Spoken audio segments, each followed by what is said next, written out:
ඇත්තටම මම මෙහෙම වීඩියෝයක් රිප්ලයි වීඩියෝයක් කරන්න හිටියේ මට වුණ රියල් ජීවිතේ රියල් වුණා මේ අත්දැකීමක් සම්බන්ධව. ඒතකොට මේ මිස්ටර් BMG කියන එක්කෙනාව තමයි මම අද කියන්නේ තෝරගත්තේ. මොකද මෙයා විසින් මට කරපු යම්කිසි අසාධාරණ කටයුත්තක් ගැන කියන්න. ඒ කියන්නේ මේ මිස්ටර් BMG ඇවිල්ලා ලංකාවේ වීලොග් කරා ලංකාවේ මිනිස්සු ඉංග්‍රීසි කතා කරන විදිය ගැන ඒ දේවල් ගොඩක් කරා. ඒතකොට ඒකත් එක්ක මෙයා ලංකාවේ වෛරල් වෙන්න පටන් ගත්තා. අර මේ චිකි 500 කියලා කේස් එකක් ගියා කොටුවේ. ඒ වීඩියෝ එකෙන් තමයි මෙයා පොඩ්ඩක් ලංකාවේ හිට් වෙන්න ගත්තේ. ඊට දවස් 3කට විතර පස්සේ මම රජ රස්සාවක් කරන්නේ මම නිමාඩු යනකොට මට BMG හම්බෙනවා කොටුවේදී BMG හම්බෙලා මට කියනවා මට බඩගිනි. ඒතකොට මේ ඉන්නේ නිල් පාට ෂර්ට් එක අඳගෙන ලා නිල් පාට ෂර්ට් එක අඳගෙන මම නමුත් මම මේක විශේෂයෙන් කතා කරන්න හේතු උනේ BMG මෙතන කියලා තියෙනවා I warned him about racist and I said we are one. ඒතකොට මෙයා මේ කියපු ඉංග්‍රීසි වචනේ මේ ඉංග්‍රීසි මෙයා මේ කියපු එක මට තේරුන්නේ නැහැ. මොකද මට ලොකු ඉංග්‍රීසි දැනුමක් තිබුණේ නැහැ ඒ දවස්වල.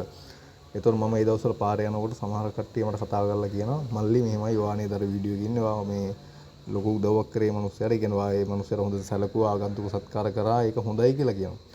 නමුත් BMG මෙතන දාලා තියෙන මේ thumbnail එකේ දාලා තියෙනවා I warned him about racism. මම මේක Google Translate එක ගිහලා තමයි ට්‍රාන්ස්ලේට් කරලා බලුවේ. ඒ කියන්නේ මෙයා කියන මට ජාතිවාදය ගැන මෙයා මට අවවාද කරා කියනවා.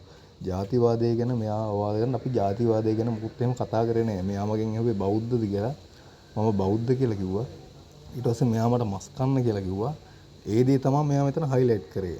නමුත් මෙයා මේ මස් කන්න කියපු කාරණාවේදී මමත් ඇත්තටම වෙහස මානසිකලා වැඩ කළා ඕෆ් වෙලා මම නිමවුඩ් වෙන ගමන් තමයි මම හිටියේ. එතකොට මේ ගැන මම කියන්නේ මොකද මේ අපේ ලංකාවේ හිත හොඳ මිනිස්සු ටිකක් මට දාලා තිබ්බා හොඳ කමෙන්ට් ටිකක්. මොකද එතන යාලා කියලා තිබ්බා මෙන්න මෙහෙම අපේ ලංකාවේ මේ ඇත්තම හිත හොඳ තියෙන ආරක්ෂක හමුදා කොල්ලෙක්. ඒ කියන්නේ මාර අගය කිරීමක් දීලා තිබ්බා අපේ ලංකාවේ සෙට් එක. ඒ කියන්නේ මගේ වීඩියෝ එක දැකලා මරු ගොල්ලෙක් කඩා වඩා ගන්න දඟලන්නේ නැහැ. කුඩ් බොයි කියේ. ඒ කියන්නේ මං ගැන රෙකමන්ඩ් කරලා තිබ්බා. ඒ කියන්නේ මමත් ඇත්තටම මේ වෙලාවේ මේ මිනිස්සයා මට බඩගිනි කියලා කිව්වෙන්න මං ගෝ ඔයා චූස් කරන්න ඔයා කන්නේ කොහෙන්ද මට ඉංග්‍රීසි ලොකුවට බෑ. නමුත් මම මට පුළුවන් කඩ දාලා මං මේ මිනිස්සෙත් එක්ක කාලා මගේ අතේ තිබ්බ සල්ලි වලින් මමත් රුපියල් 850ක් දෙන්න සෙන්ටින් කරලා තමයි. ඒ කියන්නේ කලවම් ඒ කියන්නේ එයාගෙන් රුපියල් 1600 ගණක් උනේ කෑම වලට. එයා 800යි මම 800යි දීලා මට යන්නත් රුපියල් 1000යි ගෙදර ඉන්න තිබ්බේ. මම පොළොන්නරුවට එන්න ඕනේ. මම එහෙම තමයි මම ගෙදර ආවේ එදා. ඊට පස්සේ මම යනකොට බස් වල යනකොට ගොඩක් කට්ටිය කිව්වා මෙහෙමයි මේ මල්ලියා ඔයා මෙහෙම මේ දැක්කා අපි මෙහෙම දැක්කා ගොඩක් රෙකමන්ඩ් කර කට්ටිය. මට හොඳ කමෙන්ට්ස් තිබ්බා මේකේ. මට ආඩම්බරයි මං ගැන මං මේ මිනිස්සුන්ට ඒ වෙලාවේ කරපු උදව්ව ගැන. නමුත් මේ මම මේක ගැන කතා කරන්න හිතුවේ මේ මිස්ටර් BMG කෙනෙක් කෙනා දාලා තියෙනවා මට ජාතිවාදය ගැන මේ අවවාද කළා. මෙහෙමයි අරකයි මේකයි කියලා. දැන් අපේ ලංකාවේ මිනිස්සුන්ට ඇත්තටම ගොඩක් එකපාරටම බැලුවට තේරෙන්නේ නැහැ මේ මොකද්ද මෙතන මෙයා මේ කියලා තියෙන්නේ කියලා. නමුත් මේක ජාත්‍යන්තරයේ ඉන්න ඒ කියන්නේ පිටරට මිනිස්සු මේක දකිද්දි ඒ මිනිස්සුන්ට හිතෙන්නේ වෙන දෙයක්. ලංකාවේ කට්ටිය ඇත්තටම මේකට හොඳ ලස්සන කමෙන්ට් දාලා තිනවා. ඒ කියන්නේ මම මේ මිනිස්සුන්ට ඒ කරපු ඒ වෙලාවේ මම උට සලකපු විදියට මට මං ගැන ආඩම්බරයි එක දෙයක්.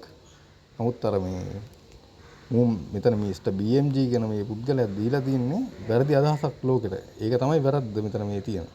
ඉතින් BMG එක්ක මට මේක පෞද්ගලිකව කතා කරන්න විදිහක් නැහැ. මොකද ඔහුගේ පෞද්ගලික දිගටම මම ලම්බරයක් තමයි ඉන්නේ මම පසුවරමුක මේ වෙන කතා කරේ. මම පාරකින් ගියාම මේ මොකද මෙතන උදව් කරා. Very busy people. Surika. ඔර නිකන් අර මේ ලංකාවේ බයිට් එකකට Looking to invest in US real estate as a foreign national?